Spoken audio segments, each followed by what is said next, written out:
Okay, good morning. This is TJ Villanueva, and today I want to talk about the topic of laziness. Ikaw ba, nakakaramdam ka ba ng feeling na minsan tinatamad ka, minsan parang ayaw mong gawin yung dapat mong gawin, minsan ayaw mong mag-training, minsan ayaw mong mam-prospect, ayaw mong mag-invite.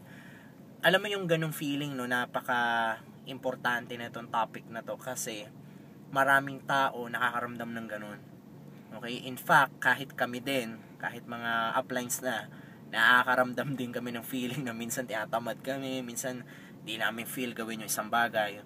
Pero alam mo, ano ba yung dapat natin gawin? Okay, every time na nakaka-feel tayo ng ganyang feeling, ang dapat natin gawin, kahit na hindi mo siya feel gawin, kailangan gawin mo pa rin siya. Kasi kung magbe-base tayo sa feeling lang na parang, tinatamad ako ngayon, alam mo, I guarantee, wala ka masyadong ma-accomplish sa daily goals mo. So, napaka-importante na maging productive tayo, napaka-importante na gawin natin yung dapat natin gawin everyday in order para maging masaya din tayo. Kasi na-notice ko, kapag hindi mo gagawin yung dapat mong gawin everyday, hindi ka nagiging masaya sa sarili mo kasi meron kang guilty feeling na dapat ginawa ko yun. So, importante, kahit na wala ka sa mood, no, hindi mo feel gawin na ma-prospect or what, you still have to do that in order para ma-hit mo yung daily goals mo talaga. And in that way, you will be more productive and you will be more happy.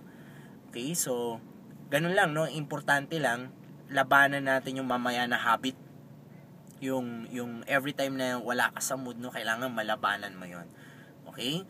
So, ngayon, ang tanong ko ngayon sa inyo, every time nakakaramdam ka ng ganyang feeling na tinatamad ka, ano ba yung ginagawa mo?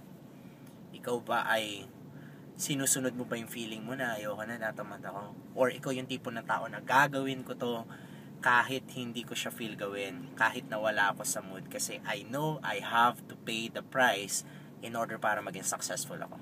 So that's it for now. Yan ang show natin for today. Salamat sa time niyo.